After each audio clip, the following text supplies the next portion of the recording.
Hello, everyone. Thank you for joining us today for our ALS Webinar Wednesday series. My name is Malia Forbes. I am a marketing coordinator for ALS North America, and I'll be facilitating the webinar today. Before we begin the presentation, I have a few helpful notes. If you are having technical issues with our webinar platform, type your message or question in the chat pod at the bottom right. You can also select the hand icon to notify me of your status so I can assist you. All questions regarding the webinar material will be answered at the end of the presentation. Our presenter today is Michael Chevalier. Michael is a New York native. He graduated from SUNY Plattsburgh with a Bachelor of Science in Marketing, Entrepreneurship, and Finance. Immersed in the environmental industry with ALS, Michael provides service levels that go above and beyond and enjoys helping clients with testing solutions for their unique challenges. Michael, thank you for taking the time to deliver this presentation. I will now turn it over to you. All right. Thank you, Malia. Thank you, everyone, for being here today and everybody who's watching the recording. I am Michael Chevalier. I'm the technical sales representative here based out of ALS Environmental's Rochester laboratory. I'm going to be talking to you today about passive sampling of groundwater and how ALS might be able to come up with a solution for you for that application. Jumping right into things. First, we'll talk about what is a passive sample. Well, according to the ITRC, that's the Interstate Technical Regulatory Council's passive diffusion team, passive sampling of groundwater refers to collecting a representative sample of the aquifer immediately adjacent to a specific position in a well without active media transport induced by pumping or purging techniques. So again, no active transport being induced by pumping or purging is how you get a passive sample. Oftentimes when you see that pumping and purging, it can draw water from above and below, as well as further out adjacent to the screened interval. So when you collect a passive sample, you don't worry about that. You are collecting your sample from the specific depth at which your screened interval exists, and that's by hanging your passive sampling device in that interval. The passive sampling devices rely on well water being in ambient equilibrium with formation water during the deployment period. So this just all works through diffusion. You're able to reduce disturbance to the well and to the aquifer that you typically get from bailing or pumping. And you're going to reduce turbidity, get a more representative sample representing the natural conditions that exist inside the well. Now, there are several different types of passive samplers. I'm going to talk to you about the diffusion samplers that we make here at ALS Rochester. So those are the extent of my expertise, and those are the solutions that ALS is able to help out with. First, we have, I'll pull up my pointer tool for you here. On the right here, these are our polyethylene diffusion bags, or PDBs for short. ALS makes them both pre-filled in the laboratory with DI water, that's Analyte free certified. And then we also are able to supply unfilled PDBs, which is on the right here. You just fill those right up in the field with your DI. Sometimes can be a little bit easier for transport. And then on the left here, we have what's called a rigid porous polyethylene sampler, or an RPP. Now, your PDB samplers are going to be used for sampling for volatile organic compounds, and your RPP is going to be used for some of the water-soluble organics and inorganic constituents. We'll start off by talking a little bit about the PDB. PDBs are polyethylene tubes or bags. They're filled with the analyte-free DI water, hung in monitoring wells for a period generally around 14 days, or until equilibrium is complete between the contaminants in the bag and surrounding groundwater. PDB operates through diffusion of contaminants across the polyethylene membrane with no purging necessary. These were originally developed by General Electric and the USGS in the late 90s. ALS was originally one of the main manufacturers of these in the late 90s, early 2000s. They've been used for over 20 years at hundreds of monitoring sites. And the data that's produced from bag samples is considered as valid as that obtained from other conventional sampling procedures. Data is always paramount. It's the most important thing. And you do get quality data from using PDBs to sample passively. They're made out of 4 mil thick, medical grade, low density polyethylene. For a 2-inch well, our standard size is about 24 inches long by 1.25 inches diameter, holds about 220 milliliters. And then for 1-inch wells, we make them twice as long because they're only 3/4 inch diameter, and you'll still get around 200 mils. We are able to special make them, custom order any length or either diameter up to 48 inches. We don't tend to go past 48 inches because they get a bit cumbersome to handle in the field. The PDB, it's rugged. It's made out of medical grade, high strength, low density polyethylene. They have special heat sealed seams that actually resist abrasion. And there's a unique tab on the top that allows for quick attachment to your hanging assembly. So whether you want to hang that with a hanging harness that we make here and can have custom made for you by ALS, or you can use just a standard rope, nylon rope, whatever works for you. Makes it very easy to retrieve those and pour them into your VOA vials. And we do also provide an optional mesh cover. That's this black thing that you're seeing here next to the PDB for additional abrasion resistance. If you have a well that's maybe a little bit older, maybe has some corrosion, wasn't constructed the best, and you're worried about it getting snagged upon retrieval, you may want to look into a mesh cover for it. Again, the low density polyethylene acts as a semi-permeable membrane, which allows your VOCs to pass through. General rule of thumb is you want to hang that in the well screen for about 14 days to allow equilibrium to be reached between the bag water and the groundwater. The DI water stays in the sampler and the contaminants will permeate through to reach equilibrium. After your 14-day period is up, you can go ahead and retrieve from the well. You cut the top right open, easily transfer into your VOA vials, and send them to your ALS laboratory for your volatile organic compound analysis by 8260 or 8021. Here we have just a example of a comparison study. This is for tetrachloroethylene and just shows the correlation that you see between the data produced by passive sampling versus the data that's produced by conventional sampling methods, you're pumping and purging. You can see there's great correlation here. Again, the data is the most important thing, and you can rest assured that you will get quality data when using passive diffusion bags properly.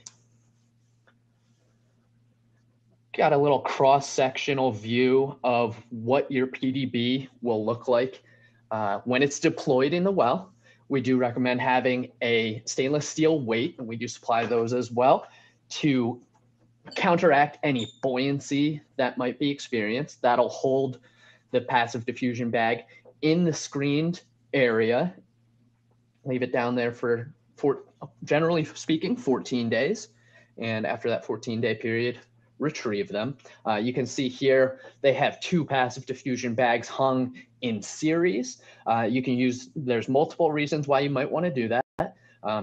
Of course, if you need additional sample volume, you might want to hang an additional PDB in your well, whether that's for QA, QC, additional parameters, what have you. And there's also some contaminant stratification that might be going on. So if these two are fairly close together, but if you have a 10-foot screen interval and you hang one of your PDBs at the top and one at the bottom, you may be able to determine and get a little bit more information on the stratification of any of those contaminants and where they may be where they may have, so to speak, hot spots within the well. Moving on here to our RPP samplers. They are made of hard, porous polyethylene, invented in the early 2000s and also made right here in ALS Rochester. They're made of thin sheets of, it's a foam-like porous polyethylene. Pore sizes between 6 and 15 microns. When completely filled with water, the pores allow a water-water interface, facilitating the equilibrium of water-soluble analytes in the aquifer adjacent to the well screen with the DI water of the RPP. Like the majority of passive samplers, it's recommended that they remain deployed for at least 14 days. Though the analytes of interest may equilibrate sooner, they may also take longer. We'll pull up a chart showing some of the common analytes that you're able to sample for with RPPs and their recommended duration. You can see on one end here, you have a plug that maintains, and then you have your cap on the other end. When you go to sample, you retrieve, you're gonna pull the cap off and pour it right into your sample bottle. You will get around 100 mils of sample per RPP. And again, if need be, you can hang multiple in one well. This picture on the left here does demonstrate how the RPP is shipped to you. We do ship the RPP in a polyethylene bag filled with DI water as well. Reason for that is that the pores in the RPP, when shipped or when handled roughly, can leak due to the pore size. So to mitigate that, we ship it to you in polyethylene bags, similar material, actually same material as we use for the PDBs. Once you're ready to deploy, you just go ahead and cut it out of that bag. You see there is some red mesh, and that's exactly where you're going to hang it from, is that red mesh. When you're ready to collect your sample, you cut it out of the red mesh and pour into your sample bottles. Again, these are some of the analytes, equilibration times that you'll see for sampling with an RPP. You can do your dissolved gases, your methane, ethane, ethene. Perchlorate is a large application that we see particularly in DOD sites. You have some anions in there, other inorganic compounds, hexavalent chromium, your metals, and your water-soluble VOAs. So we tend to see a little bit lower recovery from passive diffusion bags for those water-soluble volatile compounds, the ketones, ethers, alcohols. And for those applications, we'll recommend an RPP sampler. If there ever is a question of what sampler is best for your project, do not hesitate to reach out to us here at ALS Rochester. We are always happy to help you find a solution for your particular project. Some of the water-soluble SVOCs, phenols, you'll be able to collect with an RPP. Dissolved metals, 21 days. A little bit longer on the silver and copper, sometimes a little bit lower recovery. Again, something that we can always take a look at specifically for your project.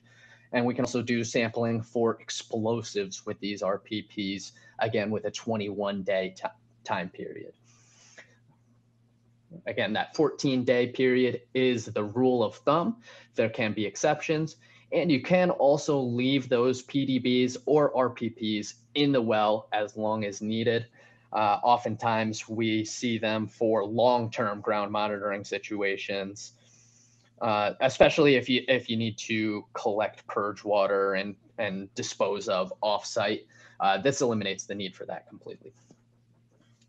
Again, we're looking at data here. We want to make sure that the data being produced by these sampling techniques is as valid as that from conventional sampling techniques.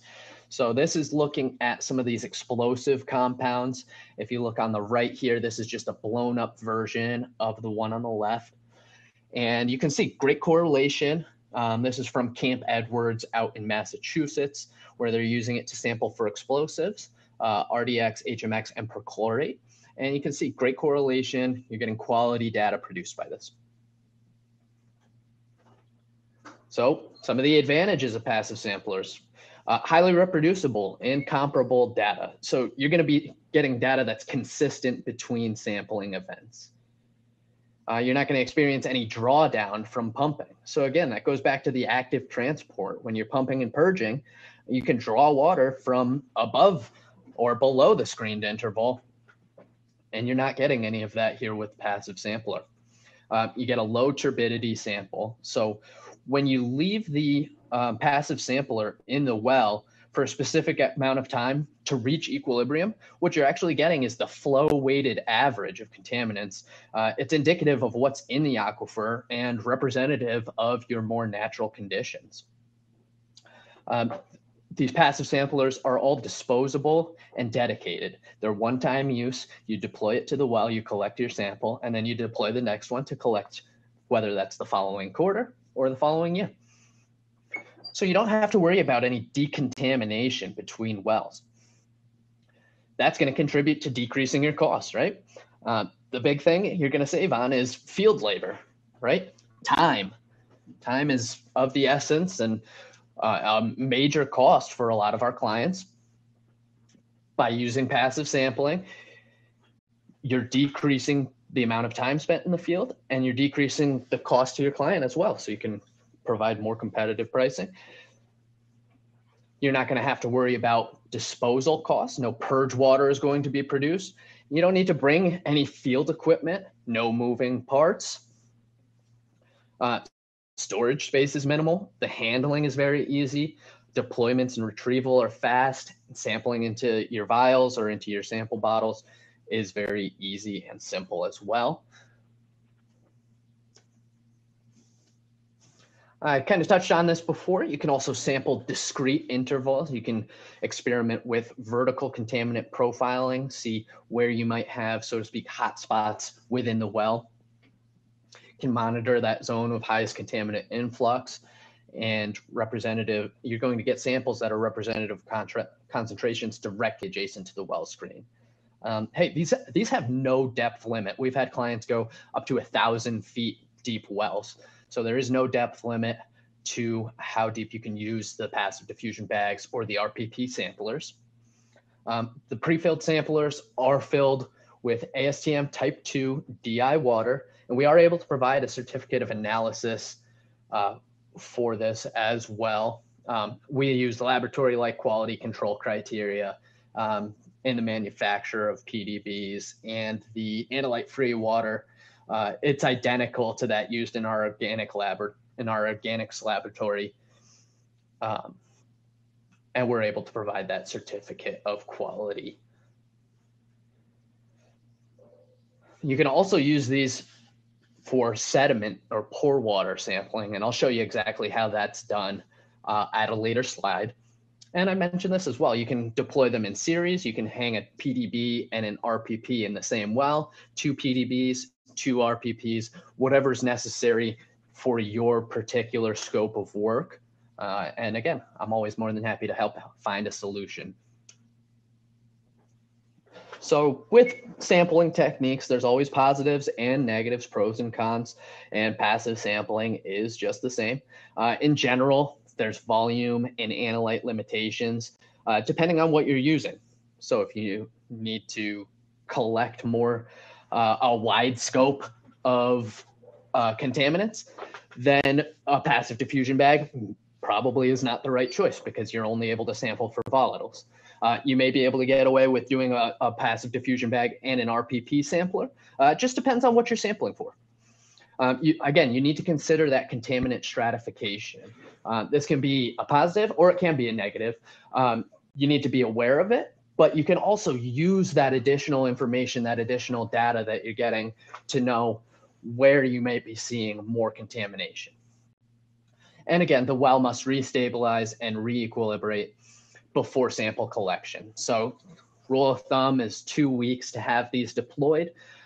Most applications, these are going to be for long-term monitoring, where you can go in, set your PDB or your RPP, come back 2 weeks later, collect your sample, and then go ahead and deploy the next PDB so that when you come back the following quarter, the following year, when you're ready to collect that sample, it will be in equilibrium already with the well. You just draw it up and deploy the next one. Passive diffusion bags, obviously only sampling for volatiles. You get a little bit lower recovery for those ketones, ethers, and alcohols. Some of those more water soluble might have poor diffusion rates. With the RPP, again, we store and ship them fully immersed in the DI water in a polyethylene bag. These haven't all been tested for all analytes. You may need multiple samplers in order to obtain sufficient volume for analysis and or QA/QC. You might need advanced analytical techniques, some of the miniaturization for the semi-volatiles, which we do offer here in ALS Rochester. And some of the equilibrium time for those less water-soluble VOCs and SVOCs, not currently known. We spoke briefly about the harnesses that you'll be able to use to deploy your passive samplers. This just goes into a diagram of what exactly that harness is, what the parts are made out of. It's all non-corroding materials, not going to contaminate your well. They're completely reusable, and for these long-term monitoring situations, we do recommend them. You can leave them in wells between samplings. They have all replaceable parts, and we're happy to provide those replacements. You can adjust them right in the field if need be, and we have configurations available for any well cap, whether it's a 2-inch well, 1-inch well, or something else. Just looking at a little case study here of an example from Somersworth landfill Superfund site. We were helping out with looking at some passive diffusion bags to do sampling there. Cost savings per well, per event, over $250 per well. When they're looking at 30 wells sampled per event, you're saving over $8,000 per event. Annual savings around $25,000, and that's not even including if you have to pay for any disposal of purge water, not to mention the hassle of doing so. So of course there might be some implementation costs, the harnesses for deployment. If you do need a comparison study, although those are few and far between these days, as they are passive diffusion bags and RPPs are well studied and well accepted for their use. So even with those implementation costs, they've recovered all of their upfront costs in less than 3 events. And after that, they're saving $25,000 per year back onto the bottom line. So what's some of the regulatory reaction? Well, the EPA and state agencies, they don't quote unquote approve sampling technologies. There's no specific certifications offered for them. But in every state, we've sold these in all 50 states as well as internationally. Regulators routinely approve sampling plans that include the use of passive samplers. So that's all it is. You work it into your sampling plan when you go for approval. In fact, the EPA and many state regulators do have guidance documents for their use. We're looking at some of the innovations that we're seeing in passive sampling. This one I think is very cool. It's a buoyed PDB. You can see at the top here, there's a little section of air to keep it at the surface for surface water applications, or if you have any dynamic water levels, water levels that are increasing or lowering. This will keep you sampled and equilibrated with the surface water contaminants. We briefly touched on this before as well. Applications for sediment, pour water sampling. You see this PVC pipe, you stick one of those passive diffusion bags in there, cap both ends, and you stick it into the sediment. Again, leave it for 2 weeks. Very cool that they're able to do pour water sampling with these passive diffusion bags as well. There's some ongoing research looking at using RPPs for a wider suite of organics. possibly with longer deployment times, and manufacturing of RPPs that are longer, so that you get a little bit more sample volume to work with. Right now, the issue with making them longer is that pore size. If they get any longer than that, you experience a little bit more leakage in transport and handling. So that's why they are about 5 or 6 inches long at the time. Here we're looking at some of the publications from the ITRC. If you go onto the itrcweb.org and just type into their search bar, passive samplers, you'll see all sorts of new publications on their use, best practices, things that you might need to know that go a little bit more in depth than what I can do in a half-hour webinar. So I do advise you to check those out. Reach out to me if you have any additional questions. And I really appreciate everyone being here today.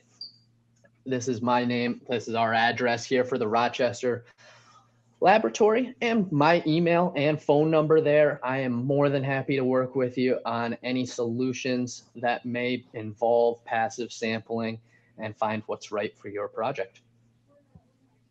Thank you, Michael. We will open up the forum for questions now. Please write out your question in the chat section at the bottom right of your screen. I will give everyone a few moments to type that up, and I'll review some brief notes. This webinar presentation is being recorded. All participants of this webinar will receive a follow-up email once the recording is available to view. We also post our webinars on our ALS Global website and our ALS YouTube channel in the webinar playlist. I encourage you to find a wide range of video resources and past Webinar Wednesday presentations available there. Also, please follow our showcase page on LinkedIn as we post announcements and registration links to future webinars and other valuable resources and updates.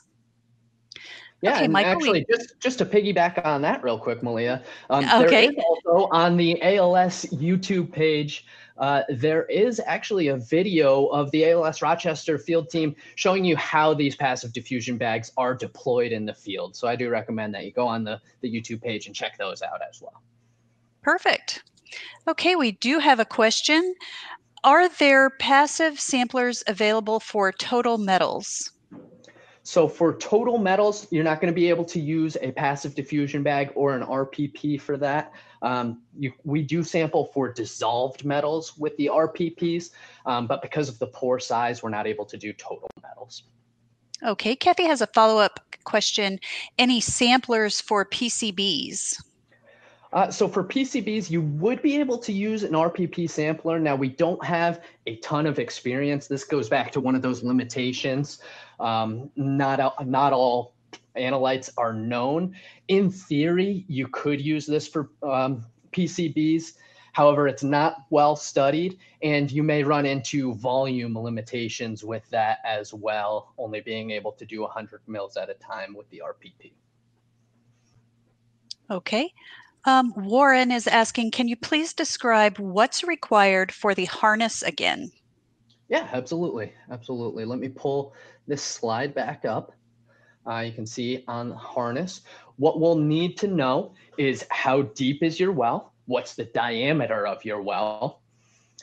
Where is your screened interval? So where do we need the passive diffusion bag to be hung in the well? So how deep? Other things that we'll ask is what type of safety disc is going to be required for that specific well cap, and are you looking to hang just one passive diffusion bag? Are you looking to hang multiple? These are the types of things that we'll need to know when fulfilling a harness order. Perfect. What is the max time the passive samplers can be left in the well? So there is no known max time. We've had clients leave these. Generally speaking, it's for a year, but there is no known maximum length of time that you'll run into. These can be deployed as long as needed. They stay in equilibrium with the well. Okay, Nick is asking, for the residency periods, while 14 days may be the recommendation for a parameter, is there any marked difference by leaving it in for, say, 1 quarter? Again, no difference for leaving it in for a quarter because it's going to maintain equilibrium with the well. As changes in the well occur, they will permeate into your sampler, and at the time that you collect that sample, it will be representative of the natural conditions inside the well. Okay, Mike is asking, can these samplers be used in wells with free product, that being floating petroleum product? Yes, they absolutely can. Because they just work through diffusion, all that we're going to see diffusing through is the contaminants that we're sampling for. So in the case of passive diffusion bags, those volatiles will get through. And because it's DI water on the inside, you're just going to see the contaminants permeate through. None of that product will permeate. Okay, Nick has a question.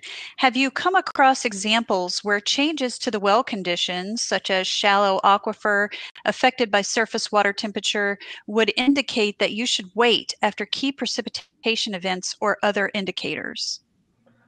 So this actually is a really good question, and something that I think probably would need some research done. I'm sure that it's been done at some point, but not something that I'm super familiar with. Anecdotally speaking, from our field team, their experience has been that they collect those samples regardless of rain events or temperature, and do tend to see fairly consistent results from that.